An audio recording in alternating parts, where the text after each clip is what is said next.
Hello friends, नमस्कार।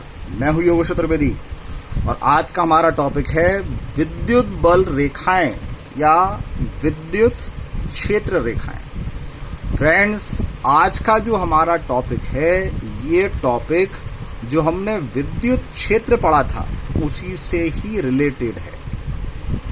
जब हमने विद्युत क्षेत्र पढ़ा था तो उसके प्रभाव को विद्युत क्षेत्र की तीव्रता के माध्यम से, मतलब गणित के माध्यम से, किस पॉइंट पर कितनी वैल्यू है, इस चीज का ज्ञान हमें उस वीडियो में मिला था। लेकिन यदि हम उसी विद्युत क्षेत्र को चित्र के माध्यम से दर्शाएं, चित्र के माध्यम से हम समझने का प्रयास करें कि विद्युत क्षेत्र की दिशा क्या होगी, कहाँ इसकी वैल्यू कम होगी, कहाँ इसकी वैल्यू ज्यादा होगी, तो ये सब चीजें हम कैसे कर सकते हैं। तो इन्हीं को दिखाने का तरीका है विद्युत बल रेखाएं या विद्युत क्षेत्र रेखाएं। सबसे पहले ये परिकल्पना किसने की, तो वैज्ञानिक माइकल फैराडे ने। उन्होंने ऐसी कई सारी आड़ी टेढ़ी लाइनें खींचकर हमको विद्युत क्षेत्र को दर्शाना सिखाया।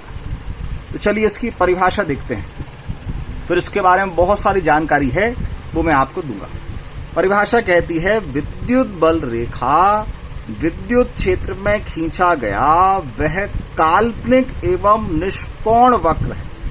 फ्रेंड्स, ये दो शब्द बड़े इंपोर्टेंट हैं। काल्पनिक, इमेजिनरी लाइनें हैं, मतलब ये वास्तव में नहीं है, वो तो विद्युत क्षेत्र को दर्शाने के लिए हमने लाइनों की कल्पना की है।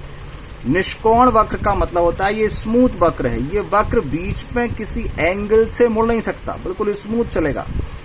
तो ये काल्पनिक वक्र हैं, निष्कोण वक्र हैं। अब लेकिन ये वक्र मिले कैसे हमें, ये लाइनें मिली कैसे? तो ये लाइनें बनाने के लिए हम देखो क्या लिखा है, विद्युत क्षेत्र में खींचा गया वह काल्पनिक एवं निष्कोण वक्र है जिस पर एक स्वतंत्र एकांक परीक्षण धनावेश गमन करता है। मतलब ये जो लाइन आपको दिख रही हैं, ये लाइन एक मार्ग है, रास्ता है। किसका मार्ग, किसका रास्ता? तो इस स्वतंत्र एकांक परीक्षण धनावेश के गमन, मतलब इस मार्ग से होकर स्वतंत्र एकांक परीक्षण धनावेश निकला है। अब इसका क्या मतलब हो गया, चलिए समझते हैं। ये मैंने कोई धनावेश लिया, अब जो भी धनावेश होगा उसका अपना विद्युत क्षेत्र होगा, तो इसके आसपास इसका अपना विद्युत क्षेत्र। अब उस विद्युत क्षेत्र को मुझे चित्र से दिखाना था, तो मैंने क्या किया, उस विद्युत क्षेत्र में किसी पॉइंट पर, मान लीजिए इस लाइन के किसी पॉइंट पर मैंने वो परीक्षण धनावेश रखा, एकांक परीक्षण धनावेश। तो जैसे ही इस धनावेश को, ये जो पेन की पॉइंट है, इस पॉइंट पर रखकर मैंने ये पेन हटा लिया, तो क्या होगा, वो धनावेश और ये धनावेश एक दूसरे को प्रतिकर्षित करेंगे। तो चूंकि उसकी वैल्यू कम है, मतलब उस पर एक धक्का प्रतिकर्षण बल लगेगा और इस लाइन की दिशा में बिल्कुल वो सीधा बाहर चला जाएगा। इसका मतलब ये जो लाइन दिख रही है, लाइन क्या है, ये उसके चलने का रास्ता है कि वो इस लाइन से चलकर बाहर गया है। अगर उसी को मैं इस लाइन के किसी पॉइंट पर रखूं तो इसी लाइन की दिशा में बाहर चला जाएगा, यहां रखूं तो इस लाइन की दिशा में, अगर कहीं बीच में रखूं तो बीच में उसके जाने का जो रास्ता होगा वो एक नई लाइन हमको दे जाएगा। तो ये लाइन्स क्या हैं, ये लाइन्स हैं उस एकांक परीक्षण धनावेश का मार्ग। और इन्हीं लाइन्स को हम क्या कहते हैं, विद्युत बल रेखाएं या विद्युत क्षेत्र रेखाएं। तो क्या ये केवल धनावेश के लिए ही होंगी, तो आंसर है नहीं, ऋणावेश पर भी होंगी, लेकिन दोनों में कुछ अंतर है, समझते हैं। मान लीजिए इस लाइन पर मैंने इस पॉइंट पर वही एकांक परीक्षण धनावेश रखा और इस पेन को जैसे ही हटाया तो क्या देखेंगे, वो खिंचता हुआ अंदर चला आएगा, क्योंकि वो पॉजिटिव चार्ज, ये नेगेटिव चार्ज, यहाँ पर आकर्षण बल होगा और ये उसको इस लाइन की दिशा में अंदर खींच लेगा। इस लाइन की किसी पॉइंट पर रखूंगा तो फिर इस लाइन दिशा में अंदर की ओर, इस लाइन पर रखूंगा तो अंदर की ओर। तो ये दोनों चित्र दिखने में तो एक जैसे हैं, लेकिन इसमें डायरेक्शन बाहर की ओर और इसमें डायरेक्शन अंदर की ओर है। इसका मतलब जब हम विद्युत बल रेखा खींच रहे हैं तो हम देख रहे हैं कि ये धनावेश के लिए बाहर निकलती हुई दिख रही हैं और ऋणावेश के लिए अंदर की ओर। तो देखिए हम मतलब बल रेखाओं को देखकर ये समझ सकते हैं कि ये बल रेखाएं धनावेश का विद्युत क्षेत्र दिखा रही हैं या ऋणावेश का। ये बात समझ में आ रही है फ्रेंड्स? मतलब यदि ये हमको बाहर निकलती हुई दिख रही हैं तो इसका मतलब इसके पीछे कहीं धनावेश रखा है, और किसी पॉइंट पर आकर मिल रही हैं तो इसका मतलब जिस पॉइंट पर मिल रही हैं वहां पर ऋणावेश है। तो धनावेश से चली और ऋणावेश पर समाप्त हो गई। चलिए इकट्ठी इनको बना के देखें। दोनों धन और ऋण को हम पास पास रखकर देखते हैं तो क्या होता है। ये हमने धन लिया और ये ऋण लिया। देखिए धनावेश के लिए ऐसी लाइंस थी, ऋणावेश के लिए ये ऐसी लाइंस थी। अब आपने इन दोनों को पास पास खिसकाना शुरू किया। जब पास पास करेंगे तो एक दूसरे का विद्युत क्षेत्र एक दूसरे को प्रभावित करेगा। तो कैसे प्रभावित करेगा कि ये धन इस ऋण को आकर्षित करेगा या ये ऋण इस धन को आकर्षित करेगा। मतलब यहां अगर मैंने वो धनावेश रखा है, परीक्षण धनावेश, तो अब वो परीक्षण धनावेश ऐसा सीधे जाने की बजाय इसके विद्युत क्षेत्र के कारण इससे आकर्षित होकर ऐसा अंदर आने का प्रयास करेगा। तो अब ये मार्ग बिल्कुल ऐसा सीधे नहीं जाएगा, बल्कि ये मार्ग यहां से ऐसे घूमकर यहां इस साइड आएगा। तो वही देखिए यहां हुआ है कि ये बल रेखाएं सारी इस तरफ टर्न हो रही हैं ऋणावेश की ओर, और ये ऋणावेश वाली बल रेखाएं इस तरफ से आती हुई समझ में हो रही हैं। तो ये ऐसे साइड टर्न हो रही हैं, मतलब ये धन के कारण ऋण तक ऐसे घूम घूम कर जाती हुई दिख रही हैं। तो वही देखिए जब हमने दोनों को पास पास रखा तो ऐसी बनी। ये धन से यहाँ चली, ये बाहर की ओर, लेकिन जब हम इसके और पास रख रहे हैं तो इसके प्रभाव कारण ये बिल्कुल बाहर नहीं निकल पाया और घूम कर धनावेश ऋणावेश में चला गया। तो अगर अकेला आवेश है तो देखिए ऐसे बाहर फैलती हुई दिख रही है धनावेश, तो ऋणावेश है तो अंदर आती हुई दिख रही हैं। लेकिन अगर दोनों आवेश पास पास हो गए तो ये धन से शुरू हुई और ऋण पर जाकर समाप्त। ऋण से वापस लौट कर नहीं आ रही, मतलब धन इनकी एक विशेषता है कि ये धनावेश से शुरू होती हैं और ऋणावेश पर समाप्त हो जाती हैं। मतलब ये खुला वक्र है, ये ऐसा क्लोज्ड कर्व नहीं है, बंद वक्र नहीं है। धन से चलती हैं और ऋण पर खत्म हो जाती है। अब ये तो हमने विपरीत आवेश पास पास रखे थे। अगर हम समान आवेश पास पास रखें तो क्या होगा? इस चित्र में फ्रेंड्स इस वाली लाइन को आप भूल जाएं, बाकी सभी लाइनों को, क्योंकि ये गलत लाइन बन गई थी। तो अभी देखिए क्या है, ये धन और ये धन दोनों बराबर हैं, समान परिमाण के हैं। मतलब बिल्कुल इसी को ऐसा का ऐसा मैंने और पास में रख लिया। तो अभी ये भी धन इसके बाजू में जो रखूंगा बिल्कुल इसकी फोटोकॉपी होगी तो वो भी धन होगा। तो जैसे धन और ऋण रखने पर एक दूसरे को आकर्षित कर रहे थे तो ये इस तरफ बेंड हो रही थी, झुक रही थी। तो ऐसे ही अगर समान आवेश होंगे तो प्रतिकर्षित करेंगे। मतलब प्रतिकर्षित मतलब अब ये बेंड तो फिर भी होंगे लेकिन इस बार बाहर की ओर होंगी। देखिए यही हुआ है। ये जो बल रेखाएं ऐसी सीधी सीधी जाती थी वो ऐसे अब प्रतिकर्षण मुड़ मुड़ कर जा रही हैं। तो ये जाना था लेकिन ऐसे मुड़ गई, ये जाना था सीधी लेकिन ऐसे मुड़ गई, ये जाना सीधी लेकिन मुड़ गई। तो ये मुड़ते हुए दोनों की बल रेखाएं हमको दिख रही हैं। तो ये बल रेखाएं कब हैं? जब हम विपरीत आवेश के लिए देख रहे हैं, और ये कब है? जब हम समान आवेश के लिए देख रहे हैं। अब ये बीच में P पॉइंट क्या है? अब चूंकि ये समान आवेश है तो अगर इस P वाले पॉइंट पर मैंने परीक्षण धनावेश रखा है तो ये धनावेश इसको यहां बल लगाएगा, ये इस पर इस तरफ बल लगाएगा। मतलब इस पॉइंट पर एक साथ दो बल लगेंगे, विपरीत दिशा में लगेंगे। क्योंकि आवेश बराबर हैं और ये दोनों का मध्य बिंदु है, मतलब दूरी बराबर, आवेश बराबर, तो बल भी बराबर। तो जब बराबर बल विपरीत दिशा में होगा मतलब परिणामी 0 आएगा। तो ये वो पॉइंट मिल गया जिस पर परिणामी बल 0 है, मतलब इस पॉइंट पर विद्युत क्षेत्र 0 होगा। तो यदि हम दो समान आवेशों को पास पास रख दें तो उनके बीच में हमको ऐसा क्षेत्र मिल जाता है जहां पर बल रेखाएं नहीं गुजरती। क्यों? क्योंकि वहां विद्युत क्षेत्र होता ही नहीं है। होता नहीं का मतलब वहां परिणामी 0 जाता है। तो इस P बिंदु को उदासीन बिंदु कहते हैं। अब देखिए इन बल रेखाओं की एक और विशेषता थी, जब हम आवेश के समीप होते हैं तो बल रेखाएं पास पास हैं। मतलब इन पांचों बल रेखाओं को पकड़ने के लिए अगर हम देखें छोटा सा हमको एक गोला बनाना पड़ेगा, लेकिन यहाँ दूर देखें तो बहुत बड़ा गोला बनाना पड़ेगा। इसका मतलब जैसे जैसे दूर जा रहे हैं बल रेखाएं दूर होती जा रही हैं, आवेश के पास आएंगे तो बल रेखाएं पास पास जाएंगी। तो आवेश के पास होंगे तो बल का प्रभाव ज्यादा होगा, मतलब विद्युत क्षेत्र ज्यादा होगा। दूर जाएंगे तो विद्युत क्षेत्र कम हो जाएगा। तो जहां विद्युत क्षेत्र ज्यादा होगा वहां ये बल रेखाएं पास पास होंगी, जहां दूर होगा वहां दूर दूर होंगी। तो ये कुछ इस प्रकार होंगी। ये बल रेखाएं समांतर नहीं है, असमांतर हैं। असमांतर मतलब कहीं पास है कहीं दूर है। तो पास होने का मतलब क्या बता रही हैं कि यहाँ विद्युत क्षेत्र ज्यादा है, दूर होने का मतलब यहाँ विद्युत क्षेत्र कम है। ऐसे यदि समांतर बल रेखाएं खिंची हो तो ये क्या बताएंगी? समांतर का मतलब जैसे कम दूरी का मतलब कम, ज्यादा दूरी, कम दूरी का मतलब विद्युत क्षेत्र ज्यादा, ज्यादा दूरी का मतलब विद्युत क्षेत्र कम, तो बराबर दूरी का मतलब विद्युत क्षेत्र बराबर।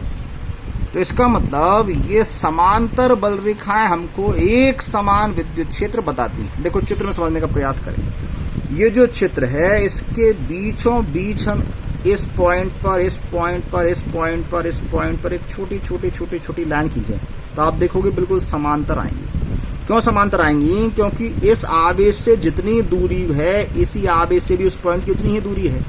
इसका मतलब इन सभी पॉइंटों पर बल बराबर होगा। तो बराबर होगा तो विद्युत क्षेत्र भी बराबर होगा। विद्युत क्षेत्र बराबर होने का मतलब एक समान परस्पर समांतर बल रेखाएं। तो ये विद्युत बल रेखाएं हमको विद्युत क्षेत्र के बारे में ऐसी बहुत सारी जानकारियां देती हैं। चलिए इन विद्युत बल रेखाओं की और विशेषताएं भी देखते हैं। ये धनावेश से शुरू होकर ऋणावेश पर समाप्त हो जाती हैं। खुला वक्र, ये मैंने आपको बता ही दिया।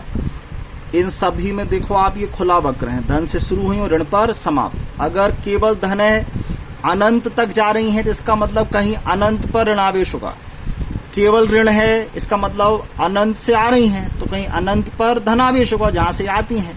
क्योंकि जो हमने दोनों को पास पास रख के देखा तो हमको पता चल गया कि धन से चली और ऋण पर खत्म हो गई, ऋण से लौट के वापस नहीं जाती।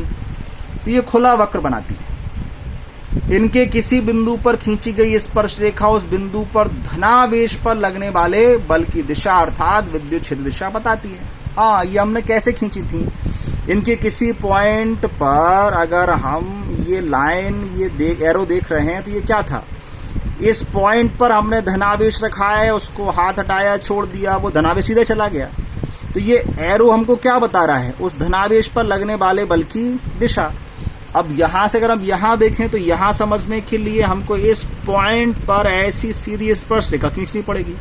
तो इस डायरेक्शन में जो स्पर्श रेखा खींचेगी वो क्या बताएगी? इस पॉइंट पर ये है बल की दिशा, इस पॉइंट पर ये बल की दिशा, इस पॉइंट पर ये बल की दिशा। तो इनके किसी भी बिंदु पर यदि हमको ये देखना है कि विद्युत क्षेत्र की दिशा कहाँ है तो क्या करिए, उस पॉइंट पर एक स्पर्श रेखा खींच लीजिए। तो वो स्पर्श रेखा आपको बताएगी उस पॉइंट पर धनावेश पर लगने वाले बल की दिशा या विद्युत क्षेत्र की दिशा। ये लंबाई के अनुदिश सिकुड़ने का प्रयास करती हैं, अर्थात विपरीत आवेश में आकर्षण है, और लंबाई के लंबवत फैलने का प्रयास करती हैं, अर्थात समान आवेश में प्रतिकर्षण है। देखिए इस चीज को यहां समझने को देखें। जब हमने ये दोनों समान आवेश पास पास रखे थे तो क्या हुआ था? ये इनकी लंबाई थी, ये ऐसी चली जा रही थी, सीधी जा रही थी। जैसे ही समान आवेश पास पास हो गए तो अब ये पास नहीं आ रही हैं, दूर जा रही हैं। एक दूसरे के पास आ रही हैं क्या? नहीं आ रही हैं, दूर जा रही हैं। इसका मतलब क्या हुआ कि जैसे ही समान आवेश आए तो इन्होंने अपना मार्ग बदलकर एक दूसरे से दूर हट गई। दूर हटने का मतलब ये एक दूसरे को प्रतिकर्षित कर रही हैं। तो अगर हम इनको देखें इसका मतलब दूर जहां पर भी ये जाएंगी, इसका मतलब आजू बाजू में दो समान आवेश आ चुके हैं। तो समान आवेश एक दूसरे को प्रतिकर्षित करते हैं, ये चीज भी ये बल रेखा हमको बता रही है। ऐसे ही जब हमने ये विपरीत आवेश एक दूसरे के पास रख दिए थे तो ये सीधी ना जाकर अब एक दूसरे की ओर मुड़ गई थी। तो एक दूसरे की ओर मुड़ने का मतलब यदि विपरीत आवेश होंगे तो एक दूसरे को आकर्षित कर लेंगे। और क्या बताती हैं? ये सदैव चालक के तल के लंबवत होती हैं। ये बात भी सही है। आप देखिए, ये जो अगर इसको मैं एक छोटा सा गोला मान लूं तो ये बल रेखा बिल्कुल इसके लंबवत जाएगी, बिल्कुल लंबवत। यहाँ भी लंबवत, यहाँ आती हुई दिख रही है, जाती हुई तो तल के पास तो लंबवत ही है। तो अब आप इसमें पूछेंगे कि ये तो लंबवत नहीं है, तो यहाँ नहीं, बिल्कुल इसके बाजू में देखो, जब हमने इस चालक से निकाला तो चालक से निकलते समय बिल्कुल लंबवत है और बाहर फिर ये मुड़ गई है। तो जब ये चालक से निकल रही हैं या चालक में प्रवेश कर रही हैं तो उसके तल के कैसी होंगी, बिल्कुल लंबवत, और फिर बाहर जाने पर तो मुड़ सकती है। जहां विद्युत क्षेत्र एक समान है, देखिए परस्पर समांतर है, समदूरस्थ है तो एक समान, असमान विद्युत क्षेत्र मतलब असमांतर, ये चीज यहां समझ में आ रही है। ये असमांतर लाइनें हैं तो ये पास पास मतलब यहां विद्युत क्षेत्र ज्यादा होगा, दूर दूर मतलब यहां विद्युत क्षेत्र कम होगा। तो ज्यादा से कम की ओर जाना मतलब असमांतर, जितना यहां है उतना यहां होगा, तो जो दूरी यहां है वो दूरी यहां है। तो यदि विद्युत क्षेत्र हमारा एक समान है तो बल रेखाएं समांतर होंगी, समदूरस्थ होंगी, और असमान है तो फिर बल रेखाएं हमारी कहीं पास पास होंगी, कहीं दूर दूर होंगी। दो विद्युत बल रेखाएं एक दूसरे को कभी नहीं काटती। अब भैया क्यों नहीं काटती, देखिए चलो काट के देखते हैं। हमने ऊपर इस वाले नंबर 2 वाला जो पॉइंट है वहां पढ़ा था कि इन विद्युत बल रेखाओं के किसी बिंदु पर हम स्पर्श रेखा खींचें तो उस बिंदु पर लगने वाले बल की दिशा मिलेगी। तो बल की दिशा क्या बता दी कि इस डायरेक्शन में विद्युत क्षेत्र है तो ये यहां ऐसा गति करते हुए चला जाएगा। ठीक है, मान लिया दोनों एक दूसरे को काट दिया, एक ये विद्युत बल रेखा है, एक ये विद्युत बल रेखा है, दोनों एक दूसरे को काट दिया है। जो कटान बिंदु है, अब इस बिंदु पर हमने परीक्षण धनावेश रख दिया, तो इस परीक्षण धनावेश पर लगने वाला बल कहाँ होगा, तो इस पर खींचो स्पर्श रेखा, ये स्पर्श रेखा खींची, यहाँ इस डायरेक्शन में आई। तो ये तो इस वाली बल रेखा के लिए थी। अगर इस वाली बल रेखा के लिए देखें तो इस वाली बल रेखा के लिए स्पर्श रेखा इस डायरेक्शन में आएगी। इसका मतलब क्या हुआ कि इस बिंदु पर जो परीक्षण धनावेश रखा है उस बिंदु पर एक ही समय में 2 डायरेक्शन में बल लग रहा है। अगर एक ही समय में 2 डायरेक्शन में बल लग रहा है तो अब बताओ वो कहाँ जाएगा, क्या दोनों दिशाओं में जा सकता है? तो आंसर है एक ही समय में वो 2 दिशाओं में तो नहीं जा सकता, वो जाएगा तो किसी एक ही दिशा में जहां भी उन दोनों का परिणाम ही होगा। तो अगर वो एक ही दिशा में जाएगा तो उसके 2 मार्ग तो नहीं हो सकते, तो उसके 2 मार्ग नहीं हो सकते मतलब ये दोनों बल रेखाएं एक दूसरे को किसी बिंदु पर काटें, ये संभव नहीं है। इसका मतलब ये हुआ कि 2 विद्युत बल रेखाएं एक दूसरे को कभी नहीं काटती, क्योंकि यदि काटेंगी तो इस बिंदु पर बल की या विद्युत क्षेत्र की 2 दिशाएं होंगी जो कि संभव नहीं है। तो इस प्रकार फ्रेंड्स, विद्युत बल रेखा हमको वास्तव में विद्युत क्षेत्र के बारे में सारी जानकारी देती हैं कि जहां विद्युत बल रेखाएं समांतर होंगी तो एक समान, असमांतर होंगी तो असमान, कहाँ ज्यादा होगा कहाँ कम होगा, अगर समान आवेश हैं तो क्या होगा, असमान आवेश है तो क्या होगा। तो वास्तव में माइकल फैराडे नाम के वैज्ञानिक ने इन विद्युत बल रेखाओं के माध्यम से हमको उसी विद्युत क्षेत्र को समझाया है जिसको हमने फॉर्मूले के माध्यम से पिछले वीडियोस में पढ़ा था। तो अब ये परिभाषा आपको समझ में आ गई होगी कि विद्युत बल रेखा विद्युत क्षेत्र में खींचा गया वह काल्पनिक एवं निष्कोण वक्र है जिस पर एक स्वतंत्र एकांक परीक्षण धनावेश गमन करता है। फिर मिलेंगे फ्रेंड्स किसी नए वीडियो में नए टॉपिक के साथ, तब तक के लिए नमस्कार।